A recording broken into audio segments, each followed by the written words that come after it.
is Joshua Free, and we are talking about the Mardukite 9 Gates of the Kingdom of Shadows, which is available at NecroGate.com or Mardukite.com.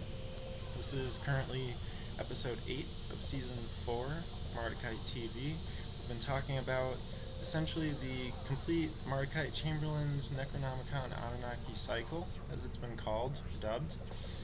So now, we've talked about some background concerning the shadows and darkness and polarity and oneness. So in this revival of the New Age that we've had, if you think about it, we can go back most profoundly to the rise of the Hermetic Order of the Golden Dawn, the late 1800s, and perhaps also such groups as the Theosophical Society. And the metaphysical world of the mystics was now emerging into the public spotlight, or at the very least carrying the illusion of being maintained in public view. Most of this was, of course, being conducted by what is called secret societies or magical lodges, but what this did was actually bring to public view what we call medieval grimoires. And this was something that, even though they had exchanged hands or had been known in their European forms, the English versions, the translations that seem to have fueled the modern New Age magical or occult movements, kind of go back to these original secret societies at the turn of the century. Figures like MacGregor Mathers and Aleister Crowley, the organizations even relating to these individuals, such as the Golden Dawn or the Ordo Templi Orientis, the OTO, and also the lesser-known AA, Argentium Astrum, or Silver Star. These begin to influence mystical practices and underground traditions among the multitudes of the surface world. The occult was no longer restricted to the underground, and so that's kind of become synonymous with what we call the New Age. Now, for the Mardukite Chamberlain cycle, naturally what we are most concerned with is the subject of things pertaining to what we've dubbed as Mardukite relevant work, the Egypto-Babylonian, Sumerian, what has come to through Simonian revivals using Necronomicon, this term Necronomicon.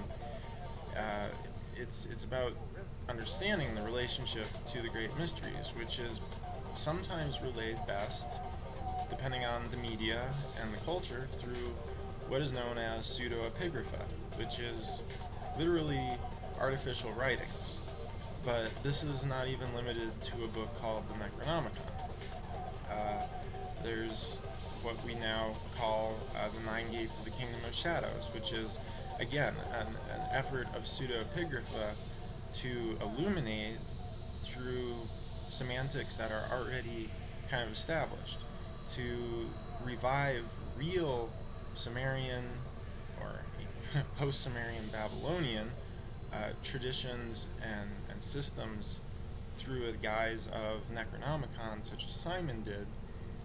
You know, the semantics of that is valid, but we have to look deeper than simply saying, and like many people who post their comments or try to on the YouTube and other forums of ours about Necronomicon being fake and the product of Lovecraft's imagination and whatnot, when we apply the same semantics to something that is verifiable, that is a whole nother story, and that is the nature of pseudoepigrapha. And pseudoepigrapha appears at the heart of many spiritual and religious traditions, including the Judeo-Christian Bible. So this is not something restricted even just to this subcultural occult realm.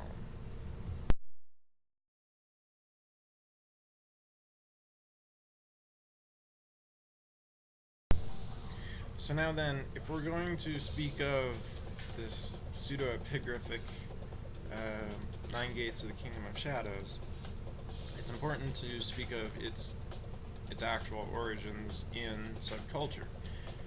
So, El Club Dumas was released in Spain in 1993.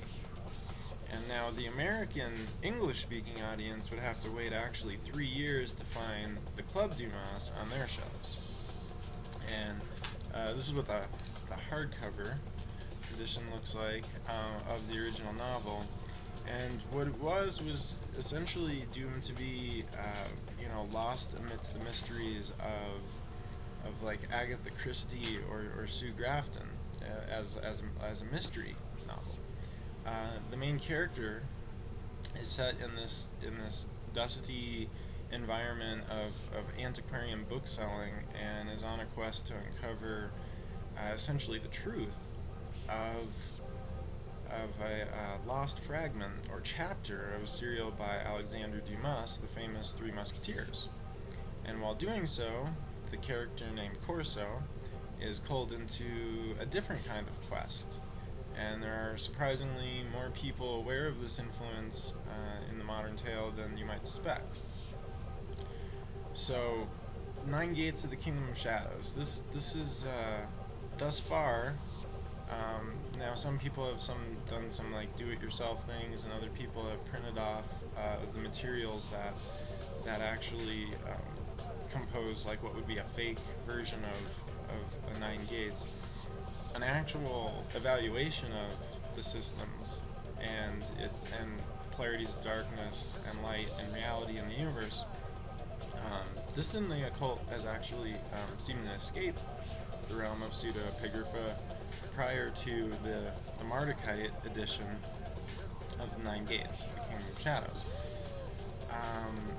And originally, the translation was 9 Doors to the Kingdom of Darkness, and the American audience kind of prefers semantics of gates to portals, and thus to shadows to darkness, and so it became known as in English as 9 Gates of the Kingdom of Shadows. And then, of course, American audiences also seem to be more receptive to video media than literary. And this was probably the inclination of Roman Polanski when he went about filming The Ninth Gate, which is starring Johnny Depp. And the wood engravings shown in the book actually appear in the movie, and so there seems to be this almost consistency for those who ended up following it. So this is essentially where 9 Gates of the Kingdom of Shadows, the Ninth Gate movie, comes from, the novel El Club Dumas.